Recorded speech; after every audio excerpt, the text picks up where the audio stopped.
What can be said for a city patiently awaiting its executioner, listening to his breath, to his footsteps approaching her threshold, hearing him clearly as he polishes his weapon, while she reiterates her memories and dreams and prepares her offspring one by one.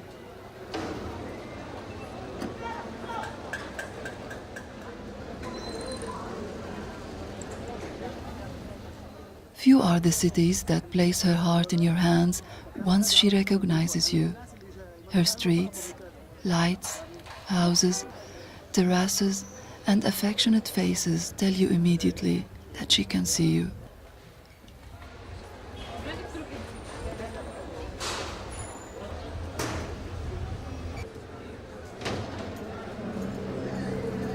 Not this time.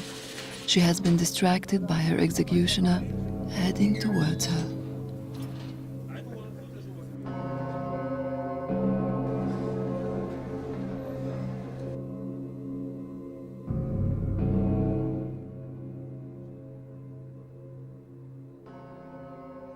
I think of Ramallah as God's last gift to us in this region.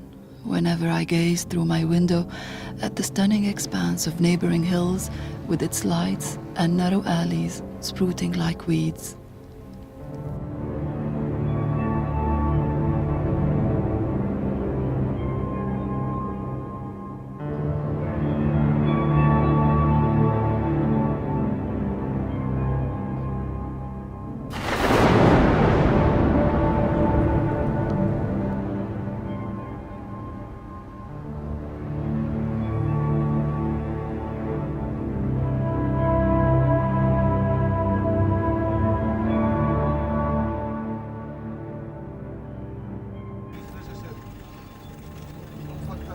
From here, I could watch them.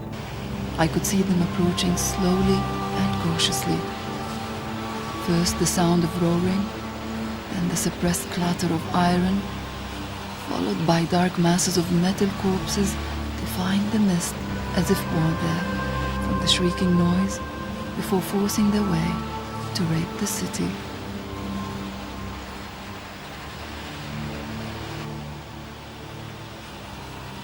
The city has been relayed to the darkness behind closed doors, in fragile corridors connecting deserted bedrooms, estranged and condemned for her name and place of birth on these hilltops. They never wanted us to see them. No one is allowed to describe them. They reserve this right to themselves, the right to tell their version of the story of us and them, in which we become merely the other.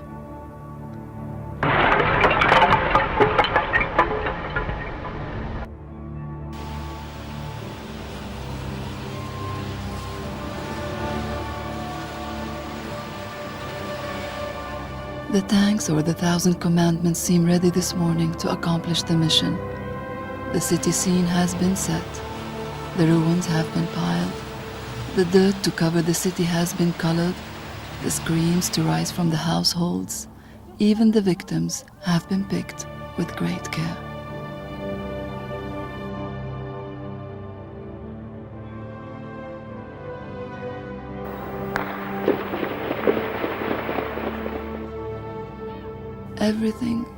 Everything seems ready to go ahead in the early hours of the first day of the second Israeli incursion.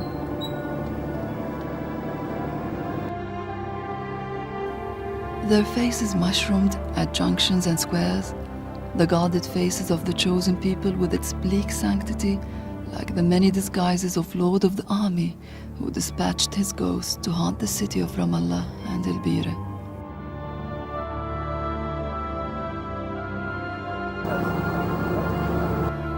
All of them are murderers, but who would be the sniper amongst them? Could it be this one, the one camouflaged by black paint, or the sniper staring at us through his gun, imagining us as painted dead puppets?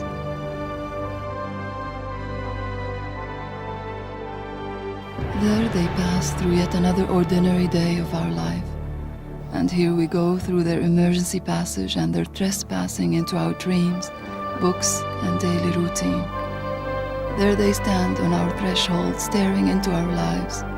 And here we are, since birth, staring at their demise.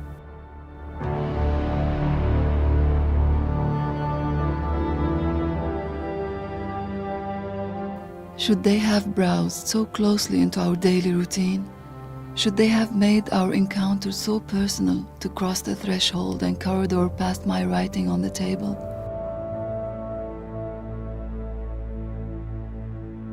Should they have been only an eyelash away for us to recognize them the better?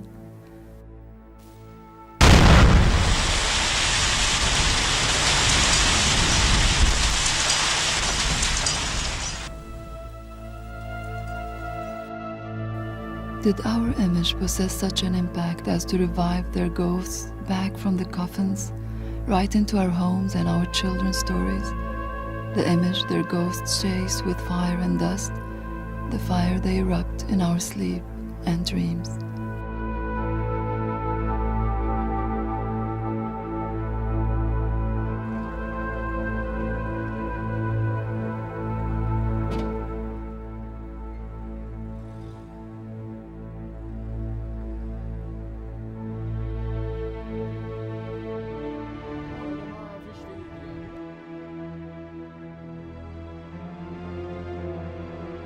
What can be done for a city in ruins, where people involuntarily move and breathe, clinging to life in its simplest forms?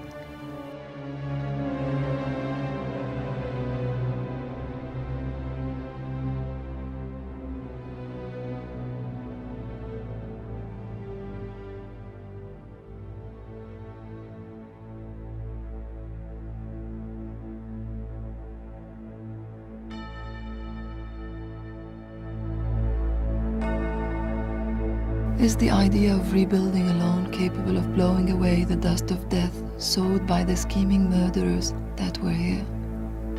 Or diffusing their leftovers, impregnating the sidewalks, the homes, and even the air our country breathed? Is it capable of returning things the way they were before?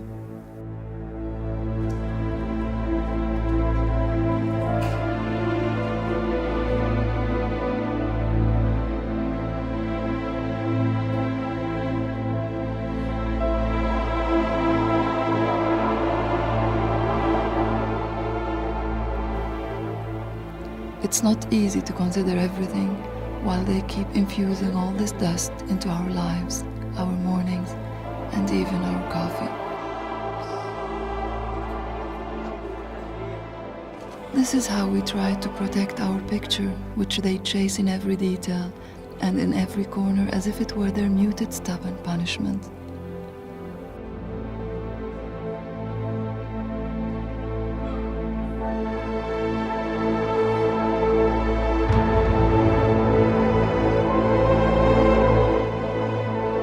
Can we go on writing these thoughts while they continue to destroy everything, leaving their fingerprints on our dreams and the scamper of our children, while they continue to disrupt our paths, the very paths we urge our children to follow?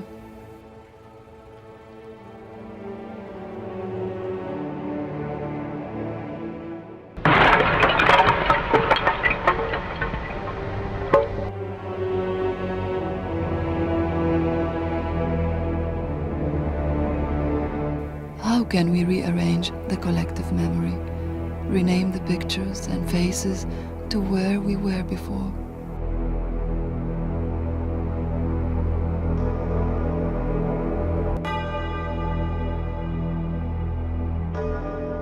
Is it possible to return to normal by just tidying up, clearing the dust and removing the ruins left by the others?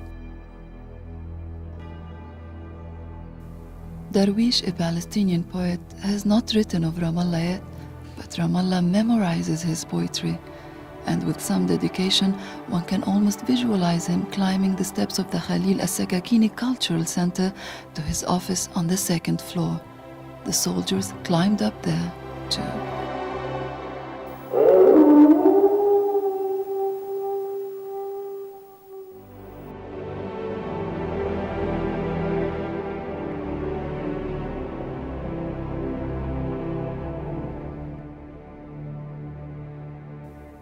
During the siege, life becomes the time between remembering the beginning and forgetting the end.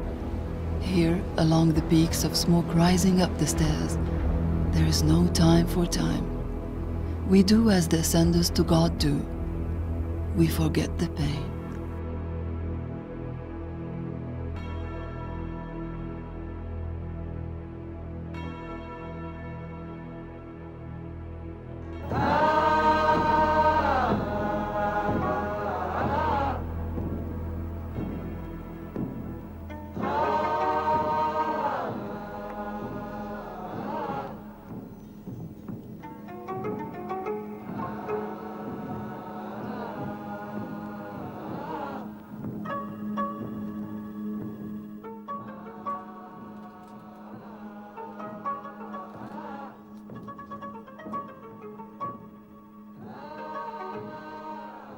I think they are there, never ceasing from chasing our picture in the house, our picture on the walls, even our picture in their sleep, our picture in the air, the simple conscious picture that haunts them to stare back into their eyes.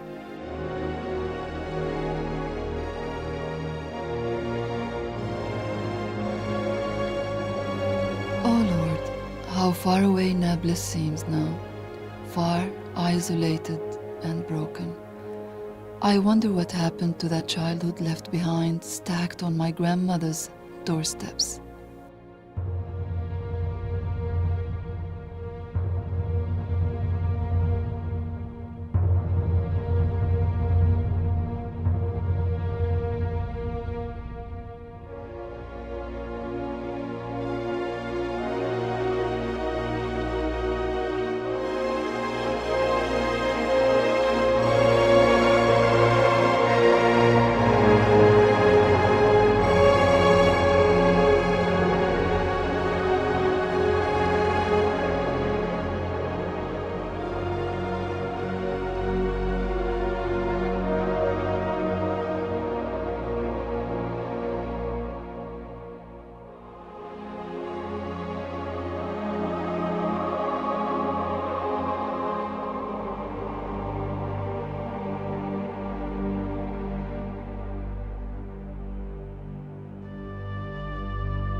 On the way back from Nablus to Ramallah, the old radio tower seemed like an accidental lighthouse lighting the passages of the rough mountainous terrain.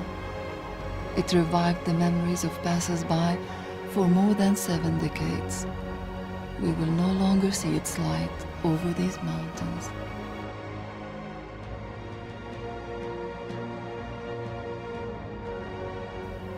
I will not be able to disperse death from the streets, terraces, or the bodies of murdered children in Ramallah and El Bira. Everything will remain suspended in the dust. The social circles, the conversations, and even the handshakes, the books, and the music will remain there in the wilderness left behind by the soldiers.